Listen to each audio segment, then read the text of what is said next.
நவாஸ்கனியோட பேக்ரவுண்டையும் நம்ம ஒண்ணு தெரிஞ்சுக்கணும். எஸ்டி கொரியர்னு ஒரு கம்பெனி நடத்துற, துணுக்கம் இல்லாதவனுக்கு இலவச குரான் கொடுப்பதற்கு இவனுங்க தான் அந்த ஸ்டால் போட்டு இந்த குரான் கொடுக்கக்கூடிய இன்னொரு பேக்ரவுண்டை நான் சொல்றேன். இந்து முன்னணி பேர் இயக்கத்தில் வீரத்துறவி ஐயா அவர்கள் வழிகாட்டுதல்ல ஒரு ரூபாய்க்கு ஒரு குட்டி புஸ்தகம் போட்டு அதை வீதி வீதியா நான் பெருமையா வித்தவன். அதுல எனக்கு ரொம்ப சந்தோஷம். அதுக்கப்புறம் வேத விஞ்ஞான ஆராய்ச்சி மையத்துக்குள்ள வெப்சைட் ஆரம்பிச்ச காலங்கள்ல இருந்து இதை பத்தி நான் தொடர்ந்து எழுதி வருகிறேன்.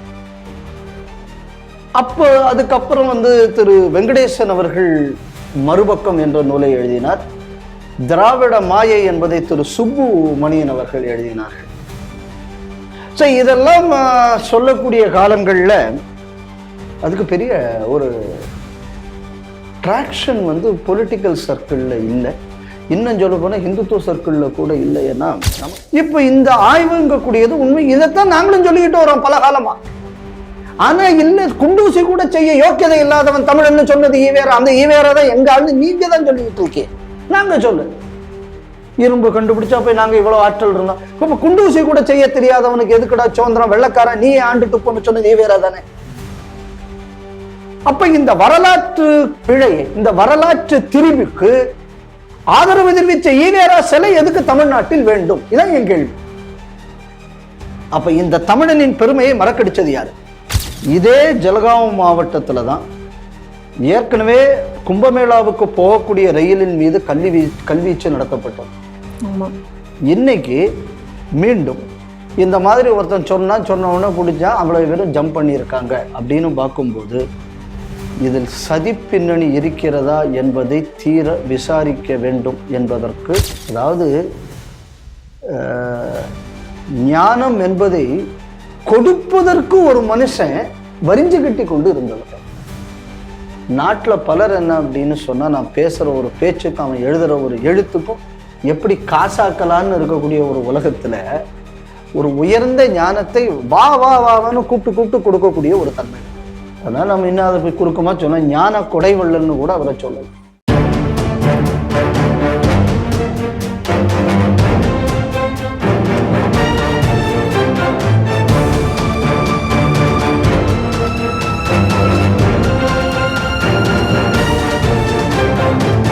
ஸ்ரீ டிவி நேயர்களுக்கு வணக்கம். இன்றைய செய்திகள் சிந்தனைகள் நிகழ்ச்சிக்கு உங்களை வரவேற்கிறோம். இன்றைய செய்திகள்: திருப்பரங்குன்றம் மலை பாதையில் அசைவம் சாப்பிட்ட நவாஸ்கனி, அண்ணாமலை கண்டனம். பெரியார் பிழையானவர், முட்டாள்களின் தலைவர் சீமான் பேச்சு.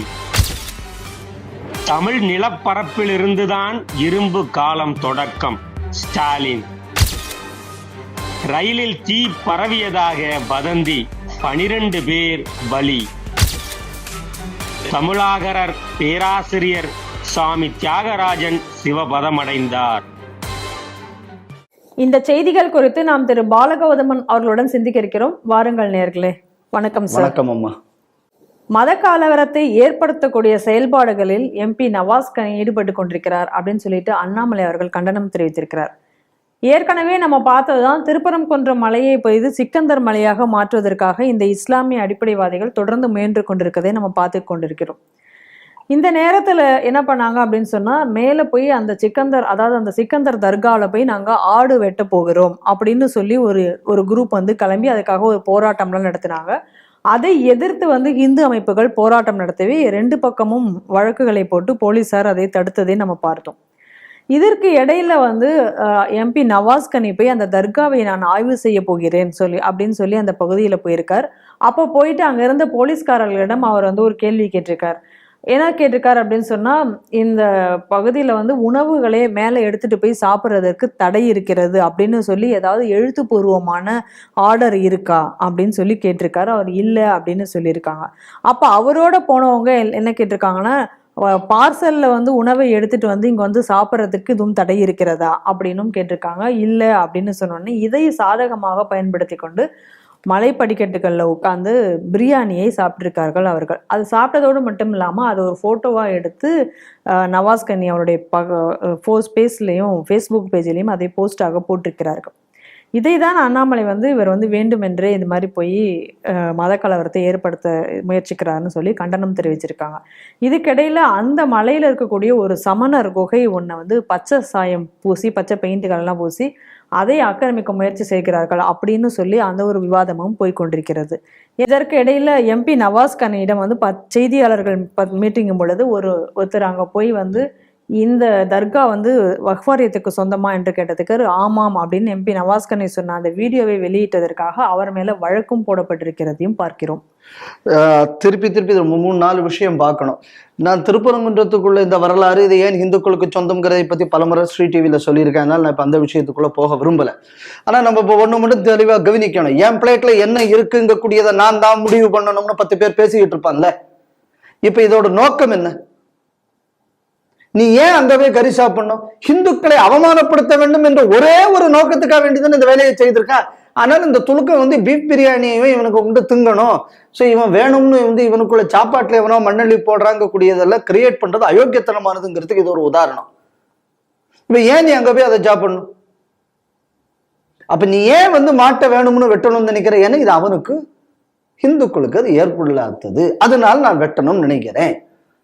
அப்ப இதை தடுக்கக்கூடியவன் அடிப்படைவாதியா? இதை வேணும்னு அடுத்த மனசை புண்படுத்தணும்னு நினைக்கிறவன் அடிப்படைவாதியா? ஏன்னா இதுக்கு அன்னைக்கு பக்கமா எழுதினேங்களேடா, கத்துனேங்களேடா. அப்ப உங்களோட நோக்கம் என்ன?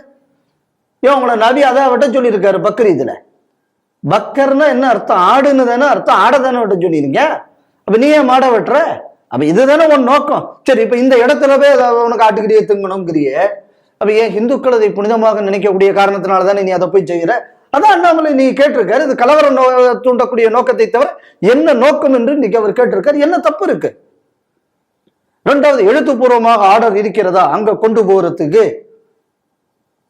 நியாயம்னா எழுத்துப்பூர்வமா சட்டம் இருக்கும் போது நீங்க என்னெல்லாம் அயோக்கியத்தனம் பண்றீங்க. இப்ப பழனிக்கு அன்னதானம் பண்ணக்கூடிய இடத்துல, பழனி யாத்திரையில நம்ம தைப்பூசத்துக்கு நீ பர்மிஷன் வாங்கிட்டு தான் அன்னதானம் பண்ணணும்.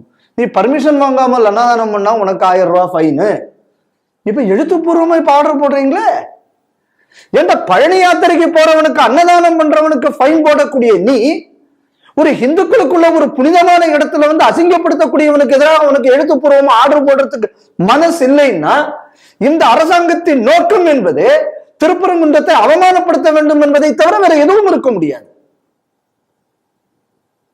இதுக்கு முருக மாநாடு வேற நடத்தினா இதுக்கு இந்த ஸ்விக்கி சிவம்னு 8-10 பேர் போய் கத்துனேங்கடா. இப்ப வாடுறா, இப்ப இது என்ன சொல்ல? தமிழ் கடவுள் முருகன், மற்ற கடவுள் பேசுவீங்களடா. இப்ப எவனாவது ஒருத்தன் பேசின ஒரு ரூபாய் இன்னைக்கு இதை கண்டிச்சிருக்கீங்களேடா. நவாஸ்கனி மட்டும் இல்ல, சில துலுக்க எம்எல்ஏக்கள் இப்ப அடிக்கடி அங்க மேல போயிட்டு வராகலாம் அதுக்கு கேட்கறதுக்கு.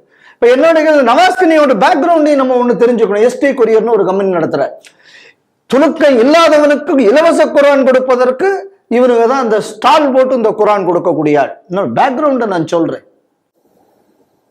அடுத்தது, அடிப்படைவாத துலுக்கு நூலுக்குள்ள பத்திரிகை வரும். அந்த பின்னாடி பக்க விளம்பரம் கொடுக்கிறது ஸ்பான்சர் ஆஃப் தட் பத்திரிகை இதே எஸ்டி கொரியர் ஸ்பான்சர் பண்றான். அப்ப இப்படிப்பட்டவன் இந்த வேலையை தவிர என்னத்தை செய்வான்? ஓட்டு போட்ட ஹிந்து இப்ப யோசிடான். திமுக கூட்டணியில இருந்தது, நான் ஓட்டு போட்டேன். முப்பாட்டங்காலத்துல இருந்து தொழக்கூடிய முருகனுக்கு இன்னைக்கு அவமானம் படுத்தனவே உன் கட்சின்னு சொல்லி நீ எவனுக்கா வேண்டி ஓட்டு போட்டு இன்னைக்கு அவன் தாண்டா உனக்கு எவனா நிற்கிறான். சரி, இவ்வளவு தூரம் நவாஸ்கனிக்கு என்ன ஆசை? அது தர்கா தானே. நீ எந்த பத்திரிகைக்கு அட்வர்டைஸ்மெண்ட் குடிக்கிறியோ, நீ எந்த பயல்களோட சுத்தறையோ, அவன் என்னடா சொல்றான்? தர்காவை ஷிர்கு, அது ஒழிக்கப்பட வேண்டும். அப்ப ஒழிக்கப்பட வேண்டிய ஷிர்குக்கு நீ ஏன்டா இப்ப போற? அப்ப அண்ணாமலை சொன்னதுல என்ன தப்பு? நாகூர் தர்கா அதுக்கு போன துலுக்கணும், பிஎஃப்ஐ துலுக்கம் அடிச்சானோ. ஏன் அன்னைக்கு இந்த நவாஸ்கனி வாயை திறக்க வேண்டியதுன்னு தர்காவுக்கு போறவனை நாம் பாதுகாக்கணும்னு சொல்லி. அப்போ உன்னோட நோக்கமே இதை வைத்து மத கலவரத்தை தூண்டுவது தானே. சமண கோயிலுக்கு பெயிண்ட் அடிச்சு வச்சு விட்ட இந்த கரட்டு மேடுன்னு ஒரு பகுதி இருக்கு. மேட்டுப்பாளையத்திலிருந்து நம்ம சிறுமுக ரோடு போகும்போது அதுல இருந்து இடது பக்கம் மேல போகணும். அங்க ஒரு பாரம்பரியமான ஒரு முருகன் கோயில் இருக்கு மேல. அந்த கோயிலுக்கு போற வழியில இதை மாதிரி ஒரு ககையில நல்ல இதை அடிச்சு கீழே இதெல்லாம் போட்டு அங்க ஒரு துலுக்க இதை தூக்கி வச்சிருக்கான். போற வழியில 2 இடத்துல 2 பாறை இருக்கு, அங்கேயும் இதே மாதிரி பச்சை பெயிண்ட் அடிச்சு வச்சிருக்கேன். சோ இவனுக்கு வந்து அதுக்கு மேல நம்பிக்கை ஏதோ சிக்கந்தர் பாட்ஷா தர்காவின் மீது நம்பிக்கை ஒரு பயலுக்கு நம்பிக்கை கிடையாது. இதெல்லாம் ஷிர்கு ஒழிக்கப்பட வேண்டும்னு மேடையா பேசின பயிலுவதானே நீங்க. அப்போ உங்க நோக்கம் என்ன அப்படின்னு சொன்னா திருப்பரங்குன்றம் மலையை அபகரிக்க வேண்டும். இப்ப அங்க போகக்கூடிய இடத்துல இப்ப நாளைக்கு என்ன பண்ணுவான், நான் மேல உருசு நடத்துறேன். இவனுக்கு உருவுக்கு சம்பந்தம் கிடையாது. ஏற்கனவே பல இடத்துல சந்தனக்கூடு நடக்கும் போது பிரச்சனை பண்ண பயிலுவதான் இவனுங்க. இப்ப அதெல்லாம் பிடிச்சு வச்சுக்கிட்டு இப்ப கலவரத்தை ஏற்படுத்த போகிறார்கள். இந்த நோக்கம், இதன் பணி தான் இன்னைக்கு நடக்குது. இதுக்கு இன்னைக்கு திமுக அரசு உடன்பட்டு வருகிறது, உதவி செய்து வருகிறது. ஏன்னா ஆர்டர் இருக்கான்னு கேட்டா இல்லைன்னு சொல்றேன். சரி, அப்படி இருந்தா அங்க போய் அது திங்கரு இல்லை. அப்ப இப்ப HRNC கம்ப்ளைண்ட் கொடுக்கணுமா வேண்டாமா? இப்ப இதுக்கு இடையில இப்ப அடுத்த பிரச்சனை வந்திருக்கு. கீழே போகும்போது அந்த படிக்கட்டுக்கு கீழே ஒரு கல்வெட்டு இருக்கு. அந்த கல்வெட்டை பாதுகாக்க வேண்டும்னு சொல்லி இப்போ ஒருத்தர் வந்து கோரிக்கை வச்சிருக்காரு. இப்ப அதை அகற்றுவதற்கான அயோக்கியத்தனமும் நடக்குது. இதெல்லாம் நம்ம எதோட சேர்த்து பார்க்கணும்னா, இதுக்கு முன்னாடி ஒரு கோர்ட் ஜட்ஜ்மெண்ட் வந்தது. இந்த மலைக்கு மேல ஒரு தீபத்தூண் இருக்கு. அந்த தீபத்தூண்ல விளக்கேற்றுவதற்கான ஒரு வழக்கு. HRNC என்னைக்கு விருப்பப்படுதோ அன்னைக்கு போகலாம்னு அன்னைக்கு ஒரு ஜட்ஜ், அது இவங்களுக்கு வேண்டப்பட்ட ஜட்ஜான்னு நமக்கு தெரியல, அவர் அப்படி ஒரு தீர்ப்பு கொடுத்தாரு. ஏன்னா அந்த மலையவே துலுக்கனுக்கு கபலீகரம் செய்வதற்கு உதவி செய்யக்கூடிய ஒரு அறநிலையத்துறை விளக்காயதான் போகுது. அதனாலதான் திருப்பி திருப்பி சொல்றோம், இந்த ஹிந்து கோயில்களையும் ஹிந்து நம்பிக்கைகளையும் ஒழிக்கக்கூடிய ஹிந்து ஜெனோசைட், இதை இன்று திமுக அரசு ஆரம்பித்திருக்கிறது. இந்த நான் ஏற்கனவே சொன்ன மாதிரி இந்த நவாஸ்கனியோட பேக்ரவுண்டை பாருங்க. தர்காவில் நம்பிக்கை இல்லாதவன் இவன் ஏன் அங்க போகணும்? அப்ப இவன் போறதுக்குள்ள ஒரே நோக்கம், அங்க போய் ஏன் வந்து இந்த பிரியாணியை திங்கணும். அப்படி போகலாம் அப்படின்னா பன்னியை கொண்டு 10 பேரை போக விடுவீங்களா நீங்க போலீஸ்காரன்? ஏற்கனவே இந்து முன்னணி கூட கேட்டிருக்காங்களே, பாரம்பரியமாக அங்க வந்து பன்னியை விடக்கூடாது. சரி, இப்ப அவங்க பன்னியை கொண்டு போனா இந்த போலீஸ்காரன் ரிட்டன்ல நாங்க எழுதல, நீ பன்னியை கொண்டு போன விடுவியா? அப்ப இந்த போலீஸ் துறை என்பது நவாஸ்கனி விட்டு குர்காவாக செயல்படுகிறது. இந்தியன் போலீஸ் சர்வீஸ் என்பதை விட இஸ்லாமிக் போலீஸ் சர்வீஸாக இவர்கள் செயல்படுகிறார்கள் என்பதுதான் இந்த செய்தியில நம்ம பார்க்கிறோம். இது முழுக்க முழுக்க அண்ணாமலை அவர்கள் சொன்னது மாதிரி இது மதக்கலவரத்தை தூண்டக்கூடிய ஒரு விஷயமாகத்தான் நான் பார்க்கிறேன். ஈவேரா அடிப்படையிலேயே பிழையானவர், முட்டாள்களின் தலைவர் அப்படின்னு சொல்லி சீமான் கூறி வருகிறார். ஏற்கனவே ஈவேராவை பத்தி இவர் இப்படி கூறினதுக்காக இப்ப சீமானுடைய வீட்டை நாங்கள் முற்றுகிட போகிறோம் அப்படின்னு சொல்லிட்டு இந்த ஈவேரா இயக்கத்தினரெல்லாம் போராட்டம் நடத்தினார்கள். இந்த போராட்டத்திற்கு பிறகு சீமான் வந்து பத்திரிகையாளரிடம் அவர் செய்தி சொல்லியிருக்கார். அவர் என்ன சொல்றாருன்னா, ஈவேரா அவர் என்ன ஒரு கருத்துக்களை வந்து அவர் சொல்லியிருக்காரோ அதனுடைய அடிப்படையில தான் நான் சொல்லியிருக்கேன். நான் வந்து எதுவும் புதுசா நான் வந்து என்னுடைய கற்பனையில எதுவும் சொல்லலை. இது எல்லாமே அவர் பேசினதை தான் நான் சொல்லியிருக்கேன். நாளைக்கு என்ன நீங்க கைது பண்ணி மேல பல்வேறு வழக்குகள் எல்லாம் போட்டிருக்காங்க, வரட்டும். இந்த விசாரணை போது நான் இந்த மொத்த ஆதாரத்தையும் நான் வந்து காண்பிக்க நான் வந்து தயாராக இருக்கேன். தேவைப்பட்டா நான் வந்து கோர்ட்ல வந்து நீதிபதி முன்னாடி கூட இது எல்லாத்தையும் நம்ம வந்து சமர்ப்பிக்க நான் வந்து தயாரா இருக்கேன். உலகத்துக்கு வந்து தெரியட்டும் அவர் எவ்வளவு முட்டாள்தனமாக அவர் பேசியிருக்காரு அப்படின்னு சொல்லிட்டு தெரியட்டும் அப்படின்னு சொல்லிட்டு வீரமணி தான் இதை பத்தி கேட்கணும். அவரே எதுவும் பேசல, ஏன் இவங்கெல்லாம் கேள்வி கேட்டுட்டு இருக்காங்க. இப்ப ஈவேரா வந்து பல விஷயங்களை வந்து அவர் சொல்லியிருக்காரு.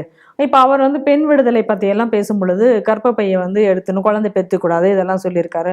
அப்ப இவரை தான் நாங்கெல்லாம் ஃபாலோ பண்றோம் அப்படின்னு சொன்னார்னா ஏன் கனிமொழி போன்றவர்கள் வந்து குழந்தை பெற்றுக் கொண்டிருக்கிறார்கள்? அதை நீங்க அப்படியே ஃபாலோ பண்ணிருக்கணும்ல. தாலி இருக்கிற போராட்டத்தை நான் மேடையில் நடத்தின மாதிரி கர்ப்பப்பை இருக்கிற போராட்டத்தையும் அவர் அங்கேயே பண்ணி காமிச்சிருக்கலாமே அப்படின்னு எல்லாம் அவர் கேள்வி எழுப்பியிருக்கார். கேள்வி எழுப்பிட்டு அவர் என்ன சொல்றார், அடிப்படையிலேயே வந்து இவர் வந்து பிழையானவர், இவர் வந்து எங்களுக்கு தேவையில்லை, வேறு யாருக்கு தேவையோ அவங்க அதை பூஜை அறையில வச்சு கொண்டாடட்டும், அதை பத்தி நமக்கு கவலை இல்லை அப்படின்னு சொல்லிட்டு இவர் வந்து தமிழ் வந்து முட்டாள்களின் பாஷை, காட்டுமிராண்டி மொழின்லாம் சொல்றாரு. இவர் கர்நாடக மாநிலத்துல பிறந்தவர், வேற ஒரு மாநிலத்துல இருந்து வந்து பிறந்துட்டு ஏமால் என்னுடைய மொழியை பத்தி அவர் பேசுறத நான் எப்படி நான் சகிச்சுட்டு இருக்க முடியும், அப்படிப்பட்டவர் எனக்கு எதுக்கு தேவை அப்படின்னு சொல்லிட்டு இதெல்லாம் சொல்லி கடைசியா அவர் வந்து சொல்றார், திராவிடம் வந்து இப்ப தோற்று கொண்டிருக்கிறது, தமிழ் தேசியம் வந்து இப்ப எழுச்சி பெற்றிருக்கிறது அப்படிங்கிறதையும் அவர் சொல்லியிருக்கார். இவர் தமிழ் மற்றும் தமிழுக்கு எதிரானவர் என்பதால் நான் தொடர்ந்து வந்து அவரை எதிர்த்து தான் பேசுவேன், இன்னும் பல விஷயங்களையும் நான் சொல்லுவேன் அப்படின்னும் சொல்லியிருக்கிறார். நல்ல விஷயம். கிட்டத்தட்ட 1980களில் முகமூடி கிழிந்த தீக்கா ஒப்பாரி வைக்கிறதுன்னு இந்து முன்னணி பேர் இயக்கத்தில் வீரத்துறவி ஐயா அவர்கள் வழிகாட்டுதல்ல ஒரு ரூபாய்க்கு ஒரு குட்டி புஸ்தகம் போட்டோம். அதை வீதி வீதியா நான் பெருமையா வித்தவன். அதுல எனக்கு ரொம்ப சந்தோஷம். அதுக்கப்புறம் வேத விஞ்ஞான ஆராய்ச்சி மையத்துக்குள்ள வெப்சைட் ஆரம்பிச்ச காலங்கள்ல இருந்து இதை பத்தி நான் தொடர்ந்து எழுதி வருகிறேன். அப்போ அதுக்கப்புறம் வந்து திரு வெங்கடேசன் அவர்கள் மறுபக்கம் என்ற நூலை எழுதினார். திராவிட மாயை என்பதை திரு சுப்பு மணியன் அவர்கள் எழுதினார்கள். ஸோ இதெல்லாம் சொல்லக்கூடிய காலங்கள்ல அதுக்கு பெரிய ஒரு ட்ராக்ஷன் பொலிட்டிக்கல் சர்க்கிள்ல இல்லை. இன்னும் சொல்ல போனால் இந்துத்துவ சர்க்கிளில் கூட இல்லை. ஏன்னா நமக்கெல்லாம் ஒரு இது என்னன்னா, நம்மளால சொன்னால் அதுக்கு அதிகம் முக்கியத்துவம் கொடுக்கப்படாது அப்படிங்கிறது. ஏன்னா கொஞ்ச காலங்களுக்கு முன்னாடி எனது RSSல பல நண்பர்கள் திருமாவளவன் எப்படி RSS பொழுது பேசியிருக்காரு பார்த்தீர்களா, இவங்களுக்கு என்ன ஒரு இதுன்னா திருமாவளவன் சர்டிஃபை பண்ணணும் கூடிய எதிர்பார்ப்பில் இருக்கக்கூடியவர்கள். இன்னைக்கு இந்து சமுதாயம் சீமானுக்குள்ள சர்டிஃபிகேஷனுக்காக வேண்டி காத்து கொண்டு இருந்ததாக நான் நினைக்கிறேன்.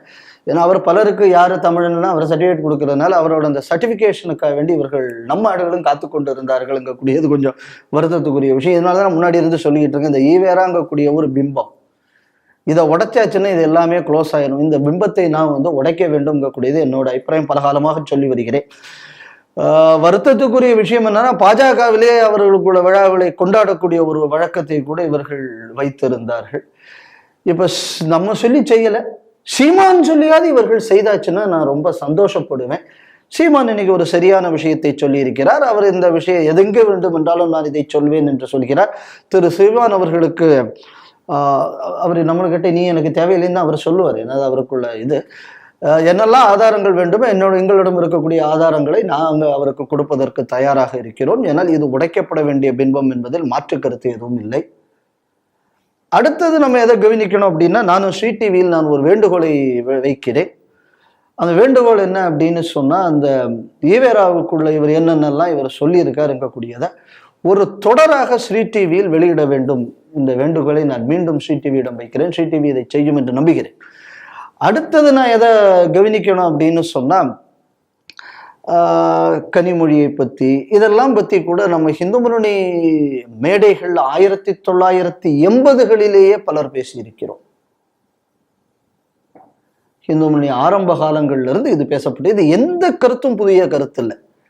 ஆனா எனக்கு ஒரு சந்தோஷம் என்ன அப்படின்னா, எந்த நோக்கத்திற்காக அந்த இந்து முன்னணி அமைப்பு வேலை செய்ததோ, எந்த உண்மையை இந்த மக்களிடம் கொண்டு செல்ல வேண்டும் என்று வேலை செய்ததோ, இன்னைக்கு சாதாரண தமிழன் வரை அதை பேசிக் கொண்டிருக்கிறார். இது வீர துறவி அவர்களின் தவசின் விளைவு, அவரோட தபத்தோடு விளைவு. இது பாரதி இருக்கும் வர பாரதிக்கு சோறு போட கூட இந்த நாட்டுல துப்பு இல்லை. ஆனா இன்னைக்கு அவருக்கு ஜதி பல்லக்கெல்லாம் எடுக்கிறாங்க. இன்னைக்கு பாரதி பேர்ல உள்ள விழா உலகம் முழுக்க நடக்குது.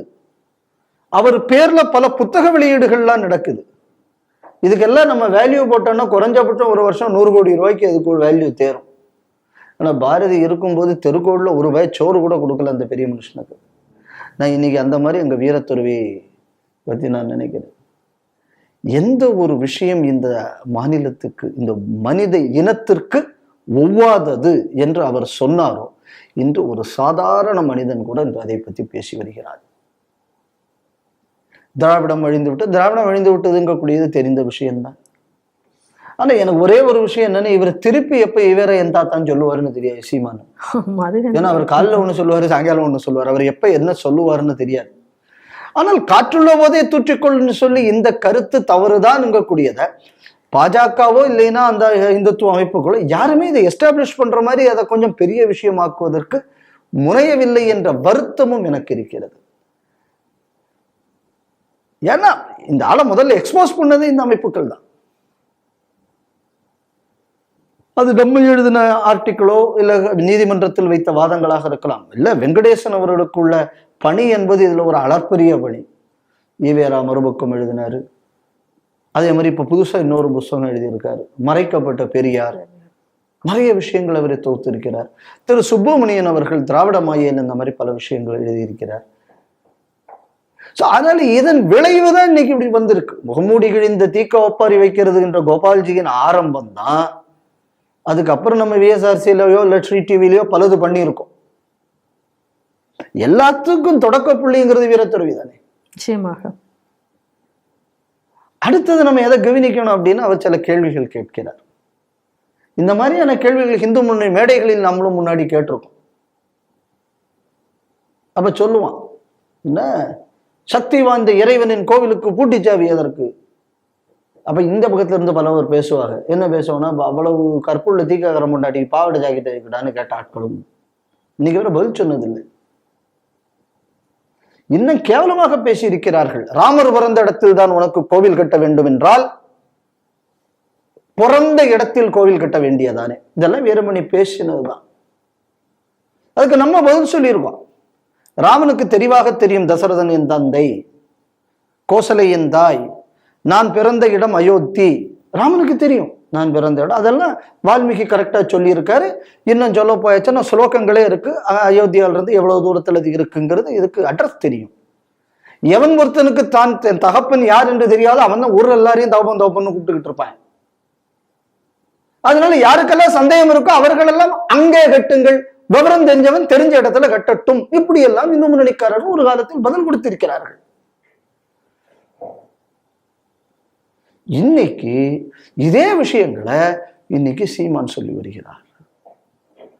ஆனால் இது இந்து முன்னணி பேரமைப்புக்கு கிடைத்த வெற்றியாகத்தான் நான் பார்க்கிறேன். துரதிருஷ்டம் இதை இந்து அமைப்புகள் சரியாக பயன்படுத்தவில்லை என்பது இதற்கு புரிஞ்சுக்கணும். ஏன்னா இந்த பிம்பத்தை டச் பண்ணலாமா வேண்டாமா, இல்லை நம்ம ஹக் பண்ணிக்கலாமா, இது ஒரு பிம்பம் தான், இதுல ஒரு இழவும் கிடையாது, you have to shadow box it அப்படின்னு நம்மெல்லாம் சொல்லக்கூடிய காலங்கள் அதை ஏற்பதற்கு தைரியம் இல்லை.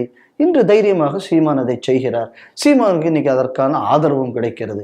ஸோ அவருக்குள்ள பொலிட்டிக்கல் கால்குலேஷன், இப்போ விஜய்க்கு எதிரான பொலிட்டிக்கல் கால்குலேஷன், இப்போ திமுகவுக்கு இதில் ஒரு பெரிய லாபம். ஏன்னா இப்போ ஹிந்து ஓட்டு அதில் டிவைட் ஆகக்கூடிய ஒரு இது, அதில் திமுகவுக்கும் லாபம், இதில் விஜய்க்கும் லாபம், விஜய்க்கு நஷ்டம், சீமானுக்கு லாபம், அதுவும் திமுகவுக்கு லாபம். ஆனால் இதுல நியாயத்துக்கு லாபப்பட வேண்டிய அமைப்புகள் இந்த விஷயத்தை சரியாக பயன்படுத்தவில்லை என்ற வருத்தம் எனக்கு இருக்கிறது. சீமான் இதுல தெளிவாக இருப்பார். இதே நேரத்தில் சீமான் ஒரு மனிதன் என்னைக்கு வேணாலும் மாறலாம். ஏன்னா மாறுதல்ங்கக்கூடியது நமக்குள்ள ஞானத்தை பொறுத்தளவுல இந்த மாதிரி சரியான தமிழ்ங்கக்கூடியதுல தமிழ் என்ன சொல்லியிருக்கிறதோ, தமிழ் பண்பாடு என்ன சொல்கிறதோ அந்த வழிதான் எனது வழி என்ற ஒரு நிலைப்பாட்டை சீமான் எடுப்பாரே என்றால், ஆனால் எல்லாம் பல விஷயங்கள் அவர் அந்த நிலைப்பாடு எடுக்கல. ஏன்னா இன்னைக்கு இவர் சொல்றார், நாளைக்கு என்ன சொல்லுவாருங்கிறது யாருக்கும் தெரியாது. அப்படி அவர் எடுப்பாராங்கிறது தெரியாது. அதனால் நம்ம முழுமையான ஆதரவு என்பது சீமானுக்கு கொடுப்பது என்பதும் இப்போ கடினமாக இருக்கிறது. இந்த விஷயத்தை இனியாவது ஹிந்து அமைப்புகள் புரிந்து கொண்டு, இதே மாதிரி பல பிம்பங்கள் இருக்கு, நம்ம பேச தயங்குகிறோம், இதை பேசினா நம்ம தனிமைப்படுத்தப்படுவோம் என்று நம்மளே நினைச்சுக்கிட்டு ஒரு கோட்டை கட்டி கொண்டு வைக்கிறோம். இந்த கோட்டைகளை தவிடுபடியாக்கி தைரியமாக களமிறங்க வேண்டும். இன்னைக்கு ஹிந்து இயக்கங்களுக்கு ஒரு விதத்தில் சீமான் வழிகாட்டி இருக்கிறார் என்றே தான் சொல்ல வேண்டும். ஸ்டாலின் இன்னைக்கு நான் ஒரு சஸ்பென்ஸ் இன்னைக்கு நான் வெளியிட போறேன் அப்படின்னு சொல்லிலாம் ரொம்ப ஒரு ஹைப் எல்லாம் கொடுத்திருந்தாரு. அது என்ன அப்படின்னு பார்த்தோம் அப்படின்னு சொன்னா, இன்னைக்கு ஒரு புத்தக வெளியீட்டு விழாவில் அவர் கலந்து கொண்டிருக்கிறார். அந்த புத்தக வெளியீட்டு விழா இரும்பின் தொன்மை அப்படின்னு சொல்லி ஒரு நூல் வெளியீட்டு விழா. அந்த நூல் வெளியீட்டு விழாவில் தான் இந்த சஸ்பென்ஸை நான் உடைக்க போகிறேன் அப்படின்லாம் நேற்று செய்திகள் போட்டுட்டு இருந்தாங்க. என்ன சொல்லியிருக்காரு அப்படின்னு சொன்னா, இன்னைக்கு அதாவது ஒரு மிகப்பெரிய ஒரு ஆய்வு பயணத்தை தமிழ்நாட்டில் தொடக்க போகிறாராம். என்ன அப்படின்னா, தமிழ் நிலப்பரப்பிலிருந்து தான் இரும்பு காலம் தொடங்கியது அப்படிங்கக்கூடிய ஒரு மிகப்பெரிய ஒரு வரலாற்று உண்மை இன்னைக்கு வெளியில வந்திருக்கு. அதனால அதை பற்றின ஒரு ஆய்வு பயணம் இங்கே தொடங்குவதற்கான ஒரு அறிவிப்பு தான் இது அப்படின்னு சொல்லியிருக்கார். அப்போ இந்திய நாட்டுக்கு மட்டும் உலகிற்கே தமிழகம் தான் ஒரு வழிகாட்டியாக இருந்திருக்கு அப்படிங்கிறதெல்லாம் இது மூலமாக வெளில வரும். ஏன்னா 5300 ஆண்டுகளுக்கு முன்னாடி தான் இரும்புனுடைய பயன்பாடு இருந்திருக்கு அப்படின்னு சொல்லி அதனுடைய அறிமுகம் இருந்திருக்கு மற்ற இடங்கள்ல அப்படின்னு ஒரு ஆராய்ச்சியினுடைய முடிவுகள் என்ன இருக்கு. ஆனால் இப்போ அண்மையில் வந்த முடிவுகள், அந்த காலக்கணக்கீடுகள் இதெல்லாம் வச்சு பார்க்கும் பொழுது 4000 ஆண்டுகளுக்கு முன்னாடி இரும்பினுடைய இது இருக்கு அப்படின்னு சொல்லியிருக்காங்க. அதன் பிரகாரம் இருக்கு பார்க்கும்பொழுது இப்போ சமீபத்திய இந்த ஆய்வுகள் எல்லாமே தமிழகத்தில் அப்போ இருந்தே இரும்பினுடைய தென்னிந்தியாவில் இருந்திருக்கு. இன்னும் குறிப்பாக சொல்ல போனால் தமிழகத்தில் தான் அதனுடைய இது இருக்கு கண்டுபிடிச்சிருக்கோம். இப்போ நம்ம கீழடி ஆய்வுகள், இந்த ஆய்வுகள் மூலமாக இப்போ எடுத்தப்பட்டதுலேருந்து இதை கண்டுபிடிச்சிருக்கோம். இதை நம்ம இது மட்டும் இல்லாமல் வெளிநாடுகளுக்கு, இது பன்னாட்டு அமெரிக்கா போன்ற ஆய்வு நிறுவனங்களுக்கு அனுப்பியிருந்தோம். புனே ஆய்வு நிறுவனம், அடுத்து அகமதாபாத் ஆய்வு நிறுவனம், இவங்க எல்லாருடைய முடிவுகளும் பார்க்கும் பொழுது ஒரே முடிவு தான் வந்திருக்கிறது. அது எல்லாத்தையும் தொகுத்து பார்க்கும் பொழுது இந்த இரும்பினுடைய காலம்ங்கிறது தமிழகத்தில் இத்தனை ஆண்டுகளுக்கு முன்னாடியே தொடங்குகிறது அப்படின்னு இன்னைக்கு கண்டறியப்பட்டிருக்கிறது. அதனால இந்தியாவினுடைய வரலாறை வந்து ஏற்கனவே தமிழகத்துல தான் எழுதப்படணும்னு சொல்லிட்டு இருக்கேன். அது இப்போ மேலும் மேலும் உறுதியாகிக்கிட்டு இருக்கு அப்படின்னு சொல்லியிருக்காரு. வரவேற்கப்பட வேண்டிய விஷயம். சீமானுக்கு போட்டியாக இப்போ ஸ்டாலின் களம் இறங்கி இருக்கிறார். நமக்கு வாழ்த்துக்கள் ஸ்டாலின் அவர்களுக்கு. புறப்பொருள் வெண்பாமாலை அப்படின்னு சொல்லி ஒரு தமிழ் இலக்கண நூல் இருக்கு.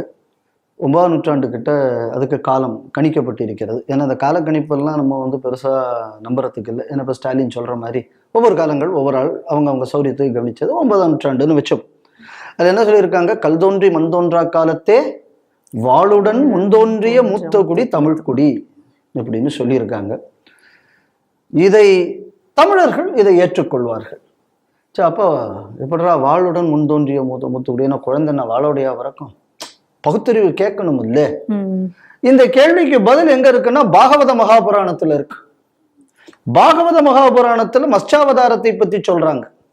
மத்ஸ்யாவதாரத்தை பத்தி சொல்லும் போது என்ன சொல்றாங்க அப்படின்னா, மதுரையில கிருதமாலா நதின்னு ஒண்ணு இருக்கு. இப்போ ஒரு சாக்கடை மாதிரி அப்படியே ஓடும். மதுரை கூட பார்த்தா அந்த பிழுபடி பங்களா கிட்டோட ஒரு சாக்கடை ஓடும். அதுக்கு பேர் தான் கிருதமாலா நதி.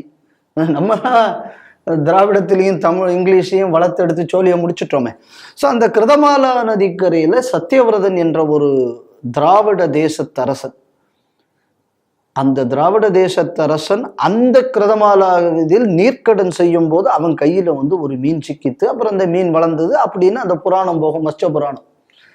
முடிவில் என்ன வரும்னா, அவனை அந்த மத்ஸ்ய புராணத்துக்கு அந்த நாயகனான அந்த சத்தியவிரதன் இந்த ராஜாவை மனு என்ற ஸ்டேட்டஸை கொடுத்து, இந்த உலகின் ஜனனத்தின் காரணமாக நீயே இருப்பாயாக என்று இறைவன் இந்த உலகத்தை நிர்மாணிக்கக்கூடிய வேலையை அவருக்கு கொடுத்தார். இது எந்த இடத்துல இருக்கு? ஸ்ரீமத் பாகவத புராணத்துல இருக்கு. இதை எதிரொலிக்கிறது தான் புறப்பொருள் வெண்பாமாலை. கல்தாண்டே மந்தோன்றா காலத்தேன்னு மேடையில பேசுவான். ஏண்டா வாளுடன்னா அப்ப வாளோட குழந்தை பிறக்குமான்னு பகுத்தறிவு கேட்க மாட்டான். ஏன்னா அதுல பிரச்சனை வரும். அப்புறம் சீமான் பேச்சு சரியா போகும். வாளோட பிறக்கிற குழந்தை கரு அறுத்துருச்சுன்னா என்ன பண்றது? ஈவேரா சொன்னதை கேட்டுருச்சுன்னா என்ன பண்றது? அதனாலதான் அது வாளோட பிறக்கலைன்னு நான் நினைக்கிறேன். ஸோ அப்போ வந்து இந்த புறப்பொருள் வெண்பாமாலையில் சொல்லப்படக்கூடிய இந்த செய்தி, இது பாகவதம் தான் இதுக்கே ஆரிஜின். புறப்பொருள் வெண்பாமாலை பிற்காலத்துல வந்தது. அப்ப எதன் அடிப்படையில் அந்த பாடல் சொல்லப்பட்டதுன்னா பாகவத மகாபுராணத்தில் சொல்லப்பட்டது. அப்போ முதல் மனு எந்த ஊருக்காரரு? தமிழ்நாட்டுக்காரரு, மதுரைக்காரரு. உலகத்தின் சிருஷ்டியின் காரணமாக இருந்தவர் மதுரைக்காரரு. அவருக்கு ஆதார் கார்டு மதுரையில இருக்கு. அந்த மனுவின் மகன் யார் அப்படின்னு சொன்னா இஷ்வாகுன்னு ஒரு மன்னன். அந்த இஷ்வாகு மன்னன் பரம்பரையில் தோன்றியவன் ராமன். அப்ப ராமனுக்கு ஆதார் கார்டு எங்க இருக்கு? நம்ம மதுரையில இருக்கு. ஆனா இந்த ராமனை வடநாட்டுல இருந்து வந்தேன், அந்த பக்கம் நொய்டா பக்கத்துல இருந்து வந்த ராவணன் தான் தென்னாட்டுக்காரன்னு சொன்ன தற்குறி யாருன்னா ஈவேரா. அதான் நீங்க சீமான் சொல்ற அப்படி. ஏன்னா இந்த முட்டா பயல்கள் எல்லாம் நீ ஃபாலோ பண்றோம், முட்டாளா தானே இருக்க முடியும். அவர் கேட்குது. ஆனா முட்டாள்கள் தான் எனக்கு வேணும்னு சொன்னவர் ஈவேரா, அது வேற. அதனால இப்ப இந்த ஆய்வுங்கக்கூடியது உண்மை. இதைத்தான் நாங்களும் சொல்லிக்கிட்டு வரோம் பல காலமா. ஆனா இல்ல, குண்டூசி கூட செய்ய யோக்கியதை இல்லாதவன் தமிழன்னு சொன்னது ஈவேரா. அந்த ஈவேரா தான் எங்க ஆளு நீங்க தான் சொல்லிக்கிட்டு இருக்கீங்க. நாங்க சொல்லு, இரும்பு கண்டுபிடிச்சா போய் நாங்க இவ்வளவு ஆற்றல் இருந்தோம். இப்ப குண்டூசி கூட செய்ய தெரியாதவனுக்கு எதுக்குடா சுதந்திரம்? வெள்ளக்காரன் நீ ஆண்டுட்டு போன்னு சொன்னது ஈவேரா தானே. அப்ப இந்த வரலாற்று பிழை, இந்த வரலாற்று திரிவுக்கு ஆதரவு தெரிவித்த ஈவேரா சிலை எதுக்கு தமிழ்நாட்டில் வேண்டும்? இதான் என் கேள்வி. அப்ப இந்த தமிழனின் பெருமையை மறக்கடிச்சது யாரு? அப்ப இந்த தமிழனின் பெருமையை மறக்கடிச்சு வரலாறு மண்ணாங்கட்டி எடுத்து போய் இவர் தான் போய் மார்ஷல் குழுவில் போய் கலந்துகிட்டு வந்தாரு. அங்க போய் அப்படியே போற்றி புகழாரம் செய்தீங்க. அப்ப இந்த வரலாற்றை மறக்கடிச்சு செய்தவனுக்கு விழாவும் கொடுத்து சிலையும் வச்சுக்கிட்டு தமிழர் வரலாறு எழுதப்பட வேண்டும் இங்க வந்து பேசுறதையும் கூட அயோக்கியத்தனை ஏதாவது இருக்கா? கிடையாது. சரி, இப்பவாது இப்படி பேசிவிட்டேன். என்னைக்குமே நமக்கு ஒரு நம்பிக்கை உண்டு. என்ன அப்படின்னா, இதுவும் வெள்ளக்காரனுக்குள்ளது, எனக்கு அது கிடையாது. வெள்ளக்காரனோட சொன்ன இவங்க வெள்ளக்காரனை தான் நம்புவாங்க, நம்ம சொன்னா கேட்க மாட்டாங்க. அவங்க என்ன சொல்லுவாங்கன்னா, every saint got a past and every rogue has a future. So இந்த வெள்ளக்கார நம்பிக்கையின் அடிப்படையிலாவது பாகவத மகாபுராணத்தில் சொல்லப்பட்ட இந்த விஷயங்கள் இதுதான் உண்மைக்குமே நம்மளை டிஃபைன் பண்ணும். வெள்ளக்காரன் எழுதி வச்ச ஹிஸ்டரி எல்லாம் நம்மளை கேவலப்படுத்தக்கூடியது. மிஷனரிகள் நமக்கு இப்படியெல்லாம் துரோகம் செய்து விட்டார்கள், அதனால் வரலாறு என்பது இப்படித்தான் எழுதப்பட வேண்டும். ஆரியன் அங்கிருந்து இங்க வந்தான், படையெடுத்தான் அப்படின்னு சொல்லி அவன் எழுதி வச்சது இவ்வளவு நாள் நாங்க சப்பாச்சு புரிஞ்சுக்கிட்டோம். நீக்ரோ தான் அங்கிருந்து இங்க வந்து உண்டாக்கினா, நீக்ரோ இல்லைன்னு சொன்னான்னா இங்க வந்து இங்க இதெல்லாம் நீங்க சொன்ன வரலாறுகள் தானே. இப்ப சொல்லுங்க, அந்த நீக்ரோ இங்க வந்து குடியேற்றத்தினால் ஏற்கனவே இந்த மாதிரி ஒரு நியூஸ் நம்ம ஸ்ட்ரீட் டிவியில பண்ணினோம். ஏன்னா இவங்க எத்தனையோ வருஷங்களுக்கு முன்னாடி இங்க இருந்து நீக்ராய்ட்ஸ் வந்து இங்க பண்ணினாங்க அப்படின்னு நீங்க சொல்லிட்டு இருந்தீங்க. அதுக்கும் முற்பட்ட காலங்களிலே ஹியூமன் ஆக்டிவிட்டி வந்து மத்திய பிரதேசத்துல கிடைத்திருக்கிறதுங்கக்கூடிய செய்தியை இதே ஸ்ட்ரீட் டிவியில நம்ம பண்ணியிருந்தோம் அதுக்கு முன்னாடி. ஸோ அன்னைக்கே நம்ம சொன்னோம் இது ஒரு வரலாற்று, இந்த வரலாறுங்கக்கூடிய பேர்ல இந்த மிஷனரிகள் இந்த நாட்டுக்கு துரோகம் செய்திருக்கிறார்கள்னு சொன்னோம். இன்னைக்கு நம்ம சொன்ன கருத்தை இன்றைக்கு நம் முதல்வர் சொல்லி இருக்கிறார். சுருக்கமாக சொல்ல போனால் பாகவதம் சொன்னது சரி, ஈவேரா சொன்னது தப்பு என்று இன்னைக்கு அவர் சொல்லி இருக்கிறார். குண்டூசி கூட யூஸ் பண்ண தெரியாதவன் ஈவேரா சொன்னது அயோக்கியத்தனம். இதுதான் தமிழர் பாரம்பரியம். இங்கதான் ஆரம்பிச்சதுக்குள்ள ஆதாரம் என்பது பாகவத மகாபுராணத்தில் இருக்கிறது. அதையே புறப்பொருள் வெண்பாமலை என்ற நூலும் சொல்லி இருக்கிறது என்று சொல்லி இருக்கிறார். இந்த மனமாற்றம் நல்ல மனமாற்றமாக இருக்கட்டும். ஆனா அது அங்கே இருக்க வாய்ப்பு இல்லை. ஏன்னா நாளைக்கு உடனே இப்போ இந்த நியூஸை இப்போ கேட்டுப்பட்டு இப்போ 4 தீக்கியக்காரன் 4 மிஷினரியும் வேகமாக இதுக்கு மறுப்பு என்னத்தையாவது இப்படியெல்லாம் அவனுக்கு சொல்லிவிட்டானேன்னு சொன்னார். நாளைக்கு லயலா காலேஜில் போய் வேற ஒரு அடி அடிச்சு விட்டுருவார். அவர்கள் வரும்போதே இஸ்ரேலில் இருந்து குதித்தார்கள் அப்படின்னு எவனா ஒரு வரலாறு கிளப்பி விட்டு அதையும் நாளைக்கு போய் பேசுவார். அதனால அரசியலுக்காக இவ்வளவு நாள் செய்த பாவத்தின் பிராயச்சித்தமாக எடுத்துக்கொண்டு திமுக திருந்தினால் நல்லது. ரயிலில் தீ பரவியதாக வதந்தி. அந்த வதந்தியினால அந்த உயிருக்கு பயந்து ரயிலில் இருந்து குதித்த 12 பேர் இதுவரைக்கும் பலியாகி இருக்கிறார்கள் என்று செய்தி வந்திருக்கு. உத்தரப்பிரதேசத்தில் இருக்கிற லக்னோலேருந்து மகாராஷ்டிரத்தில் கூடிய மும்பைக்கு போகக்கூடிய புஷ்பக் விரைவு ரயில் ஜல்காவ் மாவட்டத்துக்கு வழியாக அந்த ட்ரெயின் போய் கொண்டிருக்கும் பொழுது 2 ரயில் நிலையங்களுக்கு இடையில், அதாவது பச்சோரா அப்படிங்கிற இடத்துக்கு அந்த ரயில் வந்து சேரும் பொழுது ரயிலில் தீப்பற்றி விட்டதாக ஒரு வதந்தியை கிளப்பியிருக்காங்க. அந்த வதந்தி வந்த உடனே அங்கே இருந்த மக்கள் உயிருக்கு, அதாவது பயணிகள் வந்து உயிருக்கு பயந்து உடனடியாக ரயிலில் இருந்த அந்த இதை வந்து இழுத்துருக்காங்க வண்டி நிறுத்துறதுக்காக. நிறுத்தின ரயில் நின்றுருக்க சமயத்தில் ரயில் தான் நின்றுச்சு அப்படின்னு சொல்லிட்டு வேகமாக நம்ம உயிரை காப்பாற்றிக் கொள்வோம் அப்படின்னு சொல்லிட்டு ரயில்ல இருந்து குதிச்சிருக்காங்க. ரயில்ல இருந்து குதிக்கும் பொழுது அது எதிர்க்க வந்த ரயிலை கவனிக்காம தண்டவாளத்தை கடக்க முயற்சி இருந்திருக்காங்க.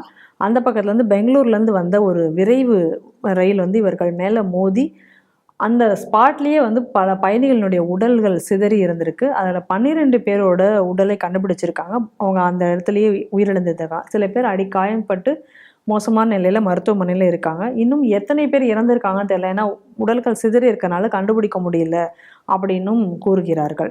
என்ன நடந்திருக்கு அப்படின்னு சொன்னால், ரயில் வந்து அந்த பகுதியில் வந்து வேலை நடந்து கொண்டிருக்கிறதுனால ரயில் ஸ்லோவாக போகும் பொழுது பிரேக் பிடிக்கும் பொழுது அதில் லேசான தீப்பொறி ஏற்பட்டிருக்கிறது. நிதானமாக அந்த பிரேக்கை போடும் பொழுது அதை வைத்து கொண்டு ரயிலில் தீ பரவியதாக வதந்தியை கிளப்பியிருக்கிறார்கள்.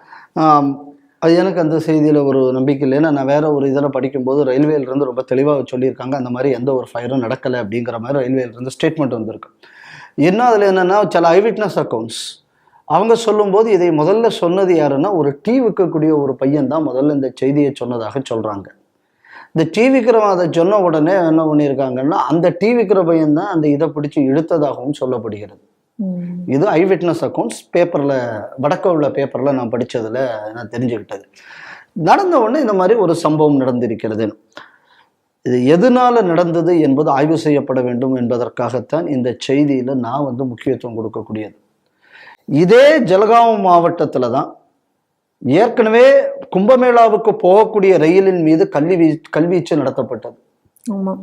இன்னைக்கு மீண்டும் இந்த மாதிரி ஒருத்தன் சொன்ன உடனே பிடிச்சா அவ்வளவு பேரும் ஜம்ப் பண்ணியிருக்காங்க அப்படின்னு பார்க்கும்போது இதில் சதி பின்னணி இருக்கிறதா என்பதை தீர விசாரிக்க வேண்டும் என்பதை நம்ம உறுதிப்படுத்தணும். ஏன்னா நம்ம நாட்டில் ரயில்வே நெட்வொர்க் கொஞ்ச காலமாக டார்கெட் செய்யப்படுகிறது. ஏற்கனவே கும்பமேளா போகக்கூடிய அந்த ரோடு, அந்த ஒரு போர்டை காணிச்சு ஒரு பயங்கரவாத அச்சுறுத்தல் ஒன்று துலுக்கர்களால் விடுக்கப்பட்டிருந்தது. அதுக்கப்புறம் ஏற்கனவே 2 தீ விபத்து நடந்திருக்கு. ஒன்று சிலிண்டர் வெடிச்சுன்னு சொல்லி கும்பமேளால ஒரு கேம்ப்ல, இன்னொரு கேம்ப்ல இன்னொரு தீ விபத்து நடந்திருக்கிறது. ஸோ இந்த தீ விபத்து பார்க்கும்போது கொஞ்ச காலத்துக்கு முன்னாடி நம்ம ஊர்ல குத்தாலம் கோயிலை சுற்றி ஒரு தீ விபத்து நடந்தது. இன்னைக்கு அங்க நடந்திருக்கிற தீ விபத்துக்கு இதுக்கும் கிட்டத்தட்ட ஒரு சிமிலாரிட்டி இருக்கு. ஆனா குத்தாலத்தை சுற்றி நடந்த அந்த கடைகள் தீ விபத்துல சில துலுக்கங்கடையில் இருந்து அது வந்திருக்குன்னாங்க. அதில் எந்த அளவு அதில் தீவிரமான விசாரணை நடத்தப்பட்டது என்பது எனக்கு தெரியவில்லை. தெரியாம அதை பத்தி நான் முழுமையாக சொல்லக்கூடாது. இப்போ இதே மாதிரி அங்கேயும் இந்த விபத்து பார்க்கிறோம். ஒரு கேம்ப்ல ஒரு துலுக்கன் நாகா, அதுக்கப்புறம் நாகா சாது மாதிரி ஒரு துலுக்கன் அந்த கேம்புக்குள்ள பூந்தது, அவனை பிடிச்சி எடுத்து கொடுத்துருக்காங்க. இதுவும் நடந்திருக்கு அந்த இடத்துல. ஸோ இதுவும் லக்னோல இருந்து வர்ற ட்ரெயின். மோஸ்ட்லி இதுல கும்பமேளா பயணிகள் வரக்கூடிய ரயில். இதெல்லாம் பார்க்கும்போது எனக்கு இது விபத்தா இல்லைன்னா இது பயங்கரவாத செயலா என்பதை அரசு தீர விசாரிக்க வேண்டும் நினைக்கிறேன். ஏற்கனவே இந்த ஃபயர் ஆக்சலரண்ட்டை பற்றி நம்ம பல விஷயங்கள் பேசினதுக்கப்புறம் இந்த திடீர் தீப்பிடிக்கக்கூடிய இது குறைஞ்சிருக்கு. ஏன்னா நான் இந்த அவேர்னஸ் ஹஸ் கம். ஸோ அதில் நம்ம பெருமையாக சொல்லிக்கலாம், ஸ்ரீ டிவி தான் முதல்ல அந்த விஷயத்தை வெளிக்கொண்டு வந்தது என்பதில் நம்ம ரொம்ப தெளிவாக சொல்லியிருக்கலாம். Because of our chemical analysis we are able to tell. இன்னைக்கு இந்த விஷயத்தை நாங்கள் எச்சரிக்கிறோம். இது எல்லாமே நமக்கு ஒரு சந்தேகத்துக்குரிய விஷயமாக இருக்கிறது. இது தீர விசாரிக்கப்பட வேண்டும். இறந்தவர்களுக்கு நமது அனுதாபங்கள், நம்ம உண்மைக்குமே அனுதாபங்களை தெரிவித்துக் கொள்கிறோம். இதே மாதிரியான விஷயங்கள் தொடர்ந்து நடைபெறாமல் இருப்பதற்கு தேவையான நடவடிக்கைகளை அரசாங்கம் எடுக்க வேண்டும். இதற்கு பின்னாடி இந்த மாதிரி ஏதாவது பின்னணி இருக்குமேயானால் இதற்கு கொடுக்கக்கூடிய தண்டனை நாளைக்கு இன்னொருத்தர் இந்த மாதிரி யோசிக்க கூடாத அளவுக்கு கடுமையாக இருந்தால்தான் அது தவிர்க்கப்படும் என்பது என்னோட அபிப்பிராயம். தமிழாகரர் பேராசிரியர் சாமி தியாகராஜன் அவர்கள் 22/1/2025 அன்று சிவபதம் அடைந்தார். இவர் திராவிட சான்றோர் பேரவையில் தலைவராக இருந்தவர். திருவள்ளுவர் திருநாட்கழகத்தை மீட்டெடுத்தவர். எங்கள் ஸ்ரீ டிவிக்கு வழிகாட்டியாக திகழ்ந்தவர். எங்களுடைய தமிழ் ஆசான் அவர்தான். பல புத்தகங்களை எழுதியவர். இவருடைய மறைவு என்பது தமிழுலகத்திற்கு மட்டுமல்லாமல் எங்கள் ஸ்ரீ டிவிக்கும் ஒரு மிகப்பெரிய இழப்பாக நாங்கள் பார்க்கிறோம். அவரை பற்றி இந்த நேரத்தில் நம்ம நேயர்களுக்கு தெரிவிக்க வேண்டியது நம்மளுடைய ஒரு மிகப்பெரிய ஒரு கடமையாக நான் பார்க்கிறேன். சந்தேகம் இல்லாமல் பேர் இழப்பு தமிழ் உலகத்திற்கு, ஆன்மீக உலகத்திற்கு, தேசியத்துக்கும். தனிப்பட்ட முறையில் எனக்கு இது ஒரு மாபெரும் இழப்பு. உண்மையிலே கோபால்ஜிக்கு அப்புறம் வேதாந்தன்ஜி இவங்களுக்கெல்லாம், அதாவது நம்ம அமைப்பு தளத்துக்கு அப்புறப்பட்டு நான் குருவாக செல்லவர்களை பார்க்கிறேன். அதில் ஒருவர் ப்ரொஃபஸர் சாமி தியாகராஜன் அவர்கள்.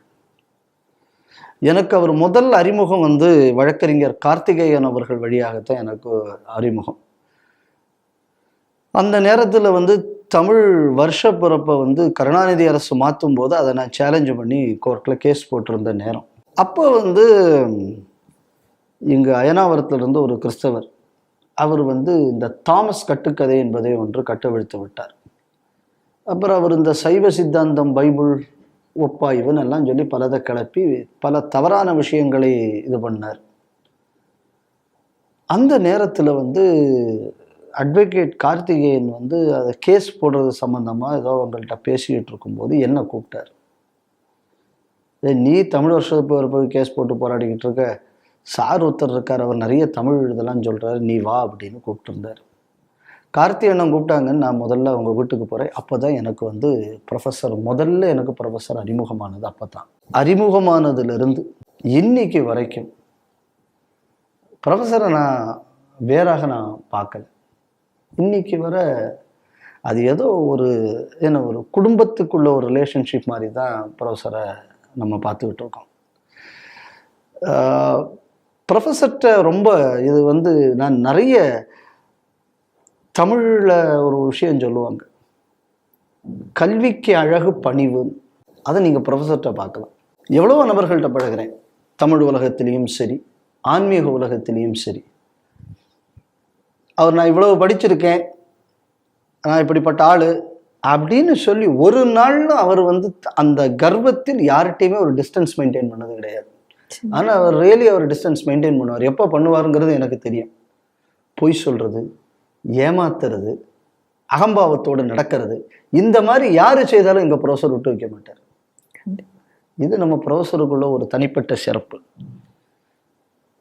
ஆனா என்ன உண்மை அப்படின்னா, நான் பழகிய இவ்வளவு நபர்கள்லையும் ப்ரொஃபஸருக்கு நிகரா, நம்ம சாமி தியாகராஜன் ஐயாவுக்கு நிகரா தமிழ் தெரிந்தவர்கள் என்று என்னால் ஒருவரையும் பார்க்க முடியவில்லை. எந்த நேரத்துல எந்த இலக்கியத்தை பற்றி எந்த சந்தேகம் கேட்டாலும் கட்ட கட்ட கட்ட கட்டன்னு அப்படியே வந்து விழும்.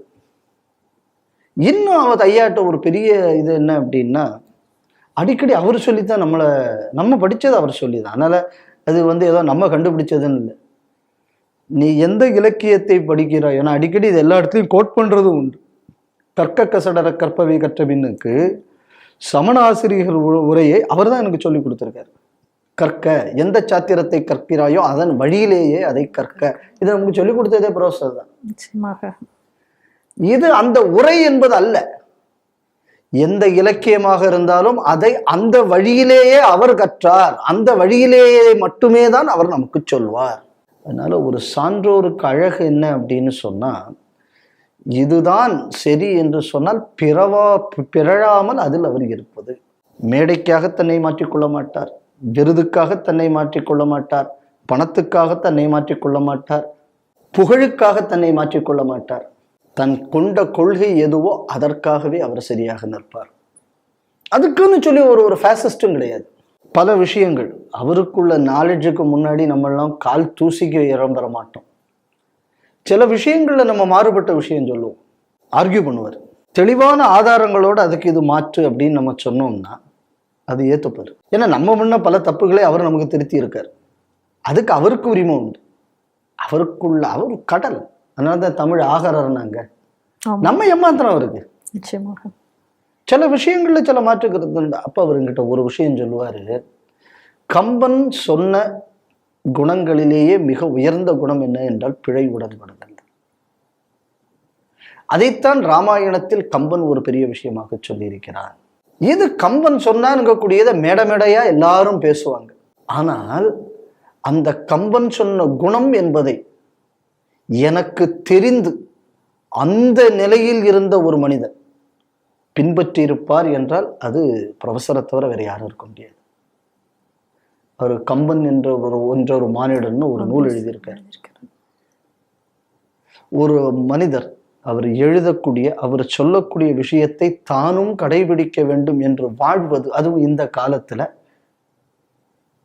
அதுவும் இன்னைக்கு எனக்கு தெரிஞ்ச பல தமிழ் அறிஞர்கள், நான் தனிப்பட்ட முறையில பேசும்போது ஒன்று பேசுவார்கள், மேடையில வரும்போது இன்னொன்று பேசுவார்கள். இந்த மாதிரியான ஒரு உலகத்தில் இப்படி ஒரு மாமனிதர் இன்று இல்லை. அதனால ப்ரொஃபஸரின் மறைவு என்பது என்னை பொறுத்தளவில் ஒரு சகாப்தம் முடிவுக்கு வந்து விட்டது. உண்மை, அது உண்மை.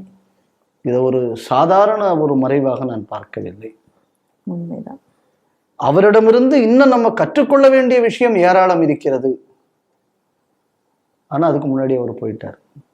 ஒரு லெகசி அவர் பாஸ் ஆன் பண்ணலைங்கக்கூடிய வருத்தம் எனக்கு இருக்கிறது. இன்னொரு விஷயம், அவர்கிட்ட கேட்டு அதை தெரிந்துக்கக்கூடிய அளவுல நம்மவும் முனைப்பு காட்டவில்லை. அது நம்ம மேலேயும் தப்பு இருக்கு.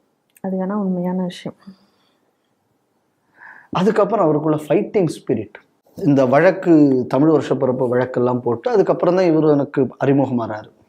அறிமுகமாகும்போது இந்த ஆதாரங்கள்லாம் நம்ம கலெக்ட் பண்ணிக்கிட்டு இருந்த நேரத்தில் அப்போ இந்த வைகாசி அனுஷம் அதில் வருது. அதை நம்ம வந்து அந்த கேஸில் வந்து அஃபிடவிட்டில் போடுறோம், இந்த தமிழ் வருஷ பிறப்பு கேஸில். அப்போ நான் அதை பற்றி அவர்கிட்ட கேட்குறேன், ஐயா நான் அப்படி ஒன்று பண்ணியிருக்கேன் அப்படின்னு. அப்போ அவர் வந்து, அப்போ அவருக்கு வயசு 70 சில்லறை இருக்கும், 75 கிட்ட, 70க்கு மேலே இருக்கும் அந்த நேரத்தில். மறைமலையடிகள் நூலகத்துக்கு போய் அவர் எனக்கு அங்கேருந்து வீட்டுக்கு வந்துட்டு எனக்கு, அப்போது என்கிட்ட ஒரு பைக் இருந்தது. எனக்கு வயசு சின்ன வயசு. அந்த சுசுகி பைக்கில் நான் சுற்றிக்கிட்டு இருப்பேன், என் கூட அவர் வருவார். நானும் அவரும் பல நூலகங்களுக்கு ஏறி இறங்கி இருக்கிறோம். அவ்வளவு பெரிய படித்த மனுஷன். அவருக்கு இதில் என்ன லாபம் வந்துட போகுது? ஒரு லாபமும் வந்துட போகிறது இல்லை. அப்போ 1921 மறைமலையடிகள் சொல்லித்தான் நாங்க இதை பண்ணினோம் அப்படின்னு கருணாநிதி சொன்னது தவறு என்பதற்காக நூலகமா என்னோட ஏறி இறங்கினார் அந்த வயசுல. நல்லா தெரிஞ்சுக்கணும், எதுல வந்தாரு? என்னோட பழைய இண்டு சுசுகி பைக்ல. இல்லை, அவருக்கு பிற்காலத்தில் கூட நம்ம ஸ்ரீ டிவியில் நிகழ்ச்சிகள்லாம் பண்ணும் பொழுது அவருக்கு, சார் நான் கார் அனுப்பட்டுமா? அதெல்லாம் வேண்டாம்மா, நான் ஒரு ஆட்டோ பிடிச்சி நான் வந்துடுறேன், எனக்கு அங்கே எல்லாம் ரெடியாக மட்டும் வைங்க, நான் வந்து முடிச்சு கொடுத்துட்டு நான் போறேன் அப்படின்னு சொல்லி எத்தனையோ நாட்கள் அப்படி வந்திருக்காரு. அவர் உடம்பு சரியில்லாத காலத்துல, உடம்பு சரி இருக்கிற காலத்துல பிரச்சனை இல்லை, ஃபோன் பண்ணி டூ வீலர்ல கூட்டுவா. ஒரு மனிதன் தான் கொண்ட கொள்கையில் அந்த கொள்கை என்று வந்து விட்டால் என்னோட சுகதுக்கங்கள் எனக்கு ரெண்டாவது, என் கொள்கை தான் எனக்கு முக்கியம். எப்படி வாழ்கின்ற நபர்கள் இன்று சமுதாயத்தில் மிக குறைவு. அந்த மாதிரியான ஒரு கொள்கை பிடிப்பு கொண்டவர். அப்ப அந்த வைகாசி அனுஷம் இது வந்த உடனே அப்பதான் இந்த திருவள்ளுவர் திருநாள் கழகத்தை பத்தின விவரங்கள் நமக்கு கிடைக்க வருது. அதே சுசுகி பைக்கில் தான் நாங்கள் இங்கிருந்து போய் நம்ம இந்த ஆழ்வார்பேட்டையில் இருக்கக்கூடிய அவங்கள்ட்ட அந்த குடும்பத்தில் உள்ளவங்கள்ட்ட பேசி அவங்கள புரவலராக போட்டு மீண்டும் சார் அந்த திருவள்ளுவர் திருநாள் கழகம் என்பதை இது பண்றாரு. டாக்டர் பத்மா, நான், எல்லாரும் அதுல, நீங்க, நம்ம எல்லாரும் அதுல பார்த்தா உறுப்பினர் ஆனோம். உங்களுக்கு ஞாபகம் நினைக்கிறேன். ஸோ அந்த திருவள்ளுவர் திருநாள் கழகம் வந்ததுக்கு அப்புறம் வைகாசி அனுசந்தான்னு நீதிமன்றத்துக்கு வழக்கு. அடிப்படையான சில விஷயங்கள் முதல்ல இது பண்ணோம். அதுக்கு தமிழ்ல ஒரு டிராஃப்ட் இது பண்றாங்க. அப்போ அதுல எல்லாரும், நான் சார் 2 பேரும் சேர்ந்து பண்றோம். பண்ணி முடிச்ச உடனே அதோட லீகல் ஆஸ்பெக்ட்லாம் டாக்டர் பத்மா அவர்கள் இது பண்ணாங்க. டாக்டர் பத்மா அவர்களை நம்ம இந்த நேரத்துல சொல்ல நான் கடமைப்பட்டிருக்கேன். ஒரு விஷயம் என்ன அப்படின்னா, டாக்டர் பத்மா வந்து எனக்கு தெரிஞ்ச ஒரு வழக்கறிஞர் மாதிரி எங்களுக்கு நடந்ததில்லை. ரொம்ப சாதாரணமாக எல்லா வேலையும் இழுத்து போட்டு செய்யக்கூடிய அந்த மாதிரி டாக்டர் பத்மா அவர்கள் செய்வதற்கு காரணமே நம்ம ப்ரொஃபஸர் தான். இவ்வளவு பெரிய ஒரு தமிழ் மலை இவ்வளவு தூரம் கீழே இறங்கி வந்து வேலை செய்யறாரு. அப்ப சார்கிட்ட நீங்க பழகிறதுனால உங்கள்கிட்டே ஒரு மாற்றம் ஏற்படும். எப்படி ராமகிருஷ்ண பரமஹம்சர் தலையில கைய வச்ச ஒண்ணு விவேகானந்தருக்கு ஏற்பட்டு, அதே மாதிரி சாரோட நீங்க ஒரு வேலை செய்தாச்சுன்னா உங்களுக்கு எப்படி அந்த வேலையில நீங்க கிறுக்காயிருவீங்க. இது சாருக்குள்ள ஒரு தனிப்பட்ட ஒரு ஆற்றல்னே நம்ம சொல்லலாம். இவ்வளவு படிச்சிருக்காரு. இன்னும் சொல்ல போனா பல ஆதீனங்கள் அவங்களுக்கு வரக்கூடிய தமிழ் சந்தேகங்களை எல்லாம் தீர்த்து வைத்து கொண்டு இருந்த காலம் வரை அதுவும் எனக்கு தெரியும். அந்த அளவு தமிழ் புலமை சைவ சித்தாந்தத்தில் இது. அதே நேரத்துல நம்ம ஆபீஸில் இருக்கக்கூடிய சாதாரண பசங்களும் நம்ம டியூஷன் சென்டர்ல வந்த பசங்கள்கிட்டையும் அவங்களுக்கு நிகராக பழகவும் செய்வார். ஒன்றும் இல்லை, ஸ்ரீ டிவியில் ஒரு டைட்டில் போனோம்னா திடீர்னு ஒரு சந்தேகம் தமிழில் வந்துருச்சுன்னா ஃபோன் பண்ணி கேட்டால் கூட உடனடியாக திருத்தி இப்படி போடுப்பா அப்படின்னு சொல்லுவார். அது ஒன்றுமே இல்லை அவரை பொறுத்த வரைக்கும். அதுக்கெல்லாம் அவர் சொல்லணுமா அப்படிங்கிறது இருக்காது. ஆனால் அப்படி ஒரு அல்பமான சந்தேகத்துக்கு கூட உடனே ஃபோன் பண்ணி சொல்லுவார். அதில் ஏதாவது கேட்டாச்சுன்னா அதுக்கப்புறம் கொஞ்ச நேரம் கழிச்சு திருப்பி ஃபோன் பண்ணி அது இப்படி பண்ணால் இன்னும் நல்லா இருக்கும். ஆமாம், அதாவது ஞானம் என்பதை கொடுப்பதற்கு ஒரு மனுஷன் வரிஞ்சு கட்டி கொண்டு இருந்தவர். நாட்டுல பலர் என்ன அப்படின்னு சொன்னா, நான் பேசுற ஒரு பேச்சுக்கும் அவன் எழுதுற ஒரு எழுத்துக்கும் எப்படி காசாக்கலான்னு இருக்கக்கூடிய ஒரு உலகத்துல ஒரு உயர்ந்த ஞானத்தை வா வா வான்னு கூப்பிட்டு கொடுக்கக்கூடிய ஒரு தன்மை உள்ளவர். அதனால நம்ம இன்னும் அதை போய் குறுக்கமா சொன்னா ஞான கொடைவள்ளல்னு கூட அவரை சொல்லலாம். இதுக்கப்புறம் இன்னைக்கு நரேந்திர மோடி அவர்கள் திருவள்ளுவருக்குள்ள சிலை திறக்க போகிறார். எங்க அப்படின்னா திரிவேணி சங்கமத்துல. இதற்கு வித்து போட்டவரும் நம் பேராசிரியர் தான். தருண் விஜய்னு ஒரு பிஜேபி எம்பி, அவர் ஒரு யாத்திரை நடத்தினார், திருக்குறள் யாத்திரைன்னு. அந்த யாத்திரை வரும்போது அது திருச்சியில எங்கேயோ ஒரு கூட்டம் நடந்தது. அந்த கூட்டத்துல கங்கைக்கரையில் வள்ளுவருக்கு சிலை வேண்டும் என்று தர்மபுரம் சன்னிதானம் அவர்கள் கோரிக்கை வைத்தார். அந்த கோரிக்கையின் பின்னணியில் நம் ப்ரொஃபசர் இருந்தார் என்றது ஒரு வரலாற்று உண்மை. அதை இந்த இடத்துல நான் பதிவு பண்ண விரும்புகிறேன். அதுக்கப்புறம் அந்த சிலையை நம்மளே பண்ணி கொடுக்கலாம் என்பதையும் சொல்லி அந்த சிலைக்காக பல தனவந்தர்களை பார்த்து அந்த சிலையை செய்தவரும் நம் பேராசிரியர் அவர்கள். துரதிருஷ்டவசமாக இல்லை அப்படின்னு சொன்னா அரசியல் காரணத்திற்காக, இல்லை என்றால் வள்ளுவம் என்பதை வாழ்வியல் நெறி என்பதை விட ஒரு அரசியல் போஸ்டர் என்று தருண் விஜய் நினைத்தார் என்பதுதான் அந்த சம்பவத்திற்கு பின் நான் புரிந்து கொண்டது. ஒரு அழகான வள்ளுவர் சிலையை நமது பேராசிரியர் செய்து கொடுத்தார். விழாவும் நடத்தி அதை கொடுத்தார். எப்படி திருவள்ளுவர் ஆலயத்தில் வீற்றிருக்கும் மூர்த்தியாக இங்கே இருக்கிறாரோ அதே மாதிரியான அந்த சிலை. அப்ப பேராசிரியர் நம்மகிட்ட சொல்லினதுதான் நான் திருப்பி சொல்றேன். ஆச்சாரியர் என்று உட்கார்ந்துகிட்டு தான் இருப்பார், நிற்க மாட்டார். வள்ளுவர் உட்கார்ந்து கொண்டுதான் இருக்க வேண்டும். ஏன்னா வள்ளுவர் நமக்கு ஞான ஆசிரியர். இது தமிழ் மரபு தெரிந்தவர்களுக்கு தெரியும். தமிழை வைத்து அரசியல் செய்பவர்களுக்கு இதெல்லாம் தெரியாது. அப்ப அந்த மாதிரியே அந்த சிலை வடிவமைக்கப்பட்டது. அவருக்கு வேற ப்ரையாரிட்டி போல. யாருக்கு? அந்த தருண் விஜய்க்கு. அவர் டான்ஸ் ஆடுற கருணாநிதி வள்ளுவரைத்தான் நான் கொண்டு வைக்க போறேன்னு கொண்டு போனார். அப்புறம் அதை அங்கே ஹரித்வாரில் ஒரு மூலையில இருந்து அது ஒரு பிரச்சனையாய், அதுக்கப்புறம் அந்த சிலையை வைத்து யாரை வைத்தெல்லாம் நடத்த வேண்டும் என்று இவர்கள் நினைத்தார்களோ அவர்களே தருண் விஜயை திட்டி இதெல்லாம் நடந்தது அந்த நேரத்தில். பேராசிரியர் அப்புறம் அந்த சிலை நம்ம முதல்ல பண்ண சிலையை ஒரு தனவந்தர் யார் அதற்கு உதவி செய்தாரோ அவரே அந்த சிலையை தான் வாங்கி கொண்டு தனக்குள்ள ஒரு இன்ஸ்டிடியூஷன்ல வச்சுட்டார். ஆனா பேராசிரியர் மனசுல கங்கக்கரையில் திருவள்ளுவர் என்பது பதிந்து விட்டது. தான் சொந்த பணத்துல மீண்டும் ஒரு சிலை செய்தார். திருப்பனந்தாள் எஜமான் சாமிகிட்ட போய் இது அங்க வைக்கணும்னார். எஜமான் சாமிகள் சாருக்கு மேல மிகுந்த மரியாதை கொண்டவர். கங்கக்கரையில கேதார் கட்டத்துல இன்று அந்த சிலையை பிரதிஷ்டை செய்தார். நாங்கள் எல்லாரும் திருவள்ளுவர் திருநாள் கழகம் சார்பாக அந்த பிரதிஷ்டை விழாவுக்கு சென்றிருக்கிறோம். என்னால் தெளிவாக சொல்ல முடியும், ஒரு ஆன்மீக பிரதிஷ்டை எப்படியெல்லாம் நடக்குமோ அதே மாதிரியான ஒரு பிரதிஷ்டை திருவள்ளுவருக்கு கங்கை கரையில் நடந்திருக்கிறது. இன்றும் திருவள்ளுவர் கங்கை கரையை பார்த்து கொண்டிருக்கிறார். காசிக்கு செல்பவர்கள் கேதார் கட்டத்தில் இருக்கக்கூடிய திருவள்ளுவர் சிலையை மறக்காமல் தரிசித்து வர வேண்டும். திருவள்ளுவரை வைத்து பிழைப்பு நடத்தக்கூடிய ஒரு கூட்டங்களுக்கு இடையில தன் சொந்த காசை போட்டு திருவள்ளுவருக்கு இன்று ஆலயம் அமைத்திருக்கிறார் என்றால் அது நம்ம பேராசிரியர் தான். அரசியல் நடத்துறதுக்கு கோட்டம் அமைத்தவர் அல்ல எங்கள் பேராசிரியர். இவ்வளவு உடம்பு சரி இல்லாத நேரத்துல அந்த வழக்கு ஒவ்வொரு நாளும் அந்த வழக்குல என்னாச்சுன்னு அவ்வளவு தூரம் ஃபாலோ பண்ணுவார். அது ஒரு நிறைவேறாத அவரது ஆசையாக அது சென்று விட்டது. வைகாசி அனுஷம் என்பது வள்ளுவருக்குள்ள இது என்பதை அரசு அறிவிக்க வேண்டும் என்பது.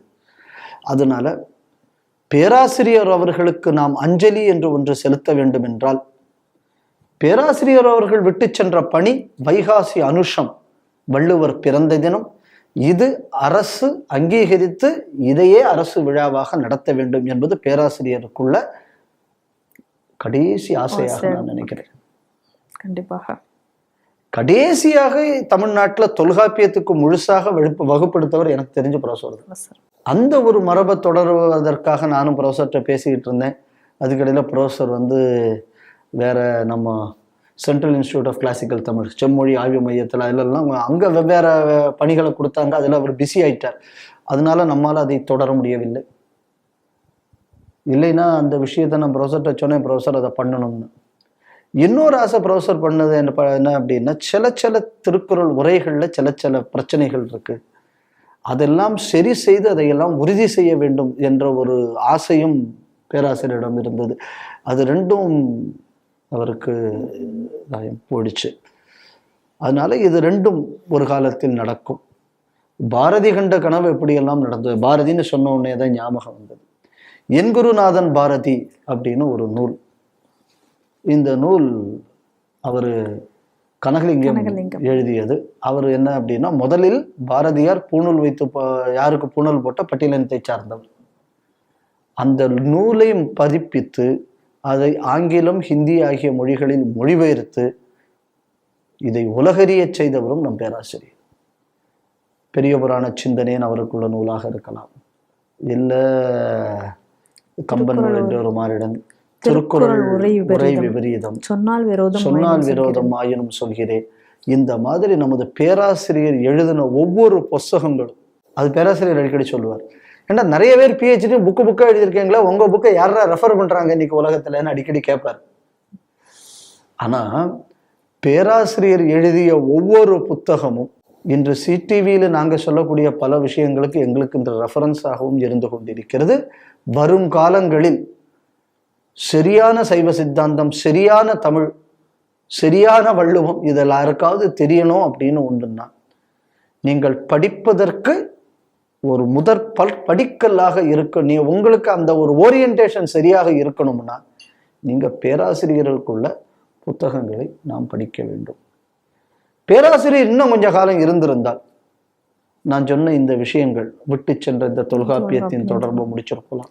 இப்போ கடைசியா கூட ஒரு தொல்காப்பியத்துக்கு தான் ஒரு புத்தகத்தை எழுதினார். இன்னும் சொல்ல போயாச்சுன்னா அந்த புத்தகத்தை கன்னியாகுமரி மாவட்டத்துல அங்க 2 ஊர் இருக்கு. ஒரு பக்கம் அதங்கோடு, இன்னொரு பக்கம் காப்புக்காடு. அந்த காப்புக்காடு தான் தொல்காப்பியரின் ஊர் என்று சொல்லப்படுகிறது. அதங்கோட்டாசானுக்குள்ளது. அந்த இடத்தில் மேதகு ஆளுநரை வைத்து அந்த புஸ்தகத்தை வெளியிட வேண்டும் என்று ப்ரொஃபஸர் ரொம்ப ஆசைப்பட்டார். ஆனா துரதிருஷ்டவசமாக அது நடைபெறவில்லை. ஆனால் அந்த புக்கை வந்து CICTல பப்ளிஷ் பண்ணிட்டாங்க. ப்ரொஃபஸருக்காகவாவது நான் ஒரு முயற்சி எடுக்கணும்னு நினைக்கிறேன். CICT மாதிரி நிறுவனத்துல பேசிட்டு அந்த விழாவை அங்கே நடத்தி ப்ரொஃபஸர் ஆசைப்பட்ட மாதிரியான அந்த தொல்காப்பியத்துக்குள்ள அந்த செய்திகள் அந்த இடத்துல ஏதாவது பண்ணணும். அதற்கான முயற்சியை ஸ்ரீ டிவி எடுக்க வேண்டும் என்று நான் நினைக்கிறேன். தனிப்பட்ட முறையில் என்னால் முடிஞ்ச உதவிகளை நான் அந்த விஷயத்துக்கு செய்கிறேன். பல நண்பர்கள் இதை பார்த்து கொண்டிருக்கிறவங்களும் அந்த விஷயத்துக்காக நம்ம உதவி செய்ய வேண்டும். ஏன்னா இது வந்து ஒரு தமிழுக்கு தேவையான ஒரு தொண்டாக. ஏன்னா ப்ரொஃபஸருக்கு என்ன தனிப்பட்ட முறையில் என்ன இருக்கு? ஒன்றும் கிடையாது. அதனால அவர் ஒரு மகான். என்னை பொறுத்தளவில் அவர் வந்து ஒரு சிவ யோகியாக நான் அவரை பார்க்குறேன். இந்த புஸ்தகம் அதே மாதிரி ப்ரொஃபஸர் ஆரம்பிச்சது வந்து திருவள்ளுவர் திருநாள் கழகம். இவ்வளவு நாளும் ப்ரொஃபஸர் என்ன சொல்றாரோ அதான் நாங்கள் செய்வோம். சார் எதை சொன்னா சார் செய்யறது. இதுக்கு மேல இந்த திருவள்ளுவர் திருநாள் கழகத்தை தொடர்ந்து நடத்தக்கூடிய பொறுப்புகளை நாம் எடுக்க வேண்டும். என்னென்னலாம் விஷயங்கள் அவர் ஆசைப்பட்டாரோ அதையெல்லாம் திருவள்ளுவர் திருநாட்கழகம் வழி நாம் செய்ய வேண்டும். இது நம்ம ப்ரொஃபஸருக்கு செய்யக்கூடிய ஒரு அஞ்சலியாக இருக்கிறது. இன்று மாலை 3 மணிக்கு அவருக்குள்ள இறுதி இருக்கிறது. இந்த நியூஸ் இப்போ லேட்டாக வந்தால் கூட இருக்கக்கூடிய இடத்திலிருந்து நம்ம எல்லாரும் பரமசிவனை பிரார்த்தனை பண்ணணும். ப்ரொஃபஸருக்குள்ள ஆன்மா சிவகதி அடைய வேண்டும். ப்ரொஃபஸருக்குள்ள கனவு நனவாக வேண்டும். ப்ரொஃபஸர் மாதிரி ஒரு தேசியவாதி, ஒரு ஆன்மீகவாதி, ஒரு மொழி ஆர்வல், ஒரு மொழியில நிபுணத்துவம் பெற்றவர், இந்த மாதிரியான ஒரு காம்பினேஷன்ல நம்ம வந்து ஒரு ஆளை பார்க்கறது என்பது வந்து நான் பார்த்ததில்லை. எனக்கு 52 வயசு ஆச்சு. நான் இதுவரை பார்த்ததில்லை. ப்ரொஃபஸருக்குள்ள இந்த மறைவு என்பது தமிழ் உலகத்திற்கும் தேசியத்திற்கும் ஆன்மீகத்திற்கும் இது எல்லாவற்றிற்கும் மேலாக ஒரு களங்கம் இல்லாத ஒரு ஞானம் என்பதுதான் சரியான ஞானம். அது மட்டுமே, அதுல காம்ப்ரமைஸ் பண்ணக்கூடாது என்ற ஒரு வைராக்கியம். இதற்கு அடையாளம் நமது பேராசிரியர் சாமி தியாகராஜன் அவர்களது இந்த சிவபதம் அடைந்ததற்கு நம்ம எல்லாம் அவரது ஆன்மா சிவபதம் அடைய நாம் பிரார்த்திப்போம். அவர் விட்டு சென்ற பணிகளை தொடர்ந்து செய்வோம். நன்றி சார். வணக்கம். இன்றைய செய்திகள் சிந்தனைகள் நிகழ்ச்சி இத்துடன் நிறைவு பெறுகிறது. மீண்டும் நாளை சந்திப்போம். நன்றி, வணக்கம், ஜெய் ஹிந்த்.